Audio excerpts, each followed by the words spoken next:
சிறந்த மனிதன் என்றவுடன் அவன் நல்லவனாக இருக்கிறான், அவன் நன்றாக படிக்கிறான். இந்த அளவுகோலை வைத்துக் கொண்டு வாழ்வதல்ல சிறந்த மனிதன். 100 கிராம் மூளையோடு கையளவு இதயத்தோடு 6 அடியில் வளர்ந்து சாம்பலாகி போகிறவன் மனிதன் அல்ல. யார் சிறந்த மனிதன்? ஒரு பிறர் இன்பத்தின் மீது பொறாமை இல்லாமலும் பிற துன்பத்திற்கு காரணமில்லாமலும் இருக்கிறவன் எவனோ அவன்தான் மிகச்சிறந்த மனிதன். இதனுடைய வியர்வையில் பாதியை தன் சந்ததிகளுக்காகவும் தன் வியர்வையில் மீதியை சமூகத்திற்காகவும் தருகிறவன் எவனோ அவன்தான் மிகச்சிறந்த மனிதன். தான் கற்ற கல்வியை கர்வமற்ற அறிவாலும் தான் பெற்ற செல்வத்தை நிபந்தனையற்ற அன்பாலும் பிறருக்கு வழங்குகிறவன் எவனோ அவன்தான் மிகச்சிறந்த மனிதன். மன விடுதலையை தருகிற காதலையும் உடல் விடுதலையை தருகிற காமத்தையும் தனக்கு தகுதிப்படுத்திக் கொள்ளுகிறவன் எவனோ அவன்தான் மிகச்சிறந்த மனிதன். தன் பலத்தின் மீது நம்பிக்கையும் தன் பலவீனத்தின் மீது திருத்தங்களையும் வைத்துக் கொண்டு பயணிக்கிறவன் எவனோ அவன்தான் மிகச்சிறந்த மனிதன். வெற்றி பெறுகிற வரை மனதை யுத்த நிலையிலும் வெற்றி பெற்ற பிறகு மனதை புத்த நிலையிலும் வைத்துக் கொள்ளுகிறவன் எவனோ அவன்தான் மிகச்சிறந்த மனிதன்.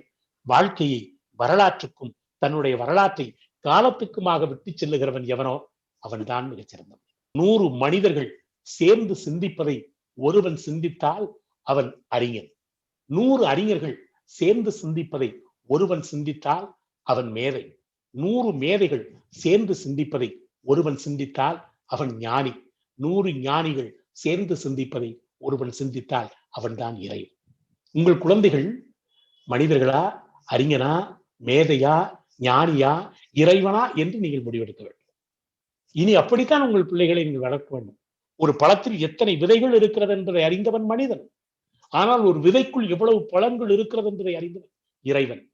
நம் தமிழ் சமூகத்து பிள்ளைகளுடைய மூளைத்திறன் அவ்வளவு சாதாரணமானதல்ல, மிகப்பெரிய சிரம். காரணம், இன்றைக்கு உலகத்தை ஆண்டு கொண்டிருக்கிற மிகப்பெரிய இனத்திற்கெல்லாம் ஈடுகட்டுவதற்காக இன்றைக்கு நம்முடைய தமிழ் சமூகத்தினுடைய குரல் ஒலிக்கிறது. யோசித்து பாருங்கள், சேலம் சின்னப்பம்பட்டியில் பிறந்த ஒரு சாதாரண ஏழை வீட்டு பையன் இன்றைக்கு உலக கிரிக்கெட்டுடைய மைதானத்தில் இருந்து கொண்டு தமிழிலே நேர்காணல் தருகிறான் என்றால் அந்த கிரிக்கெட் வீரர் நலராஜ் தமிழால் உலகை வெல்லவில்லையா? உலகத்தினுடைய ஒட்டுமொத்த பொருளாதாரத்துக்கும் உச்சத்தை காண்பித்த இந்த கூகுள் நிறுவனத்தினுடைய CEO சுந்தர் பிச்சை தமிழராய் இருந்து இன்றைக்கு தமிழால் இன்றைக்கு உலகை வெல்லவில்லையா? தனது சமையல் கலையால் உலகத்தினுடைய மூளை முடுக்கெல்லாம் முழுமைக்கும் யூடியூப் வழியாக 4 கோடி பார்வையாளர்களை சந்தித்திருக்கிற கோடாங்கிப்பட்டி ஆறுமுகம் தமிழராய் இந்த உலகத்தில் வலம் வரவில்லையா? உலகத்தை வெற்றி காணவில்லையா? உலக தொடர்புகளை உருவாக்குவதற்காக உட்கார்ந்த இடத்திலிருந்தே கருவாக்குவதற்கு மின்னஞ்சலை உருவாக்கி காட்டிய கோவில்பட்டி செந்தில்குமார் தமிழனாக இன்றைக்கு வாகை சூடவில்லையா?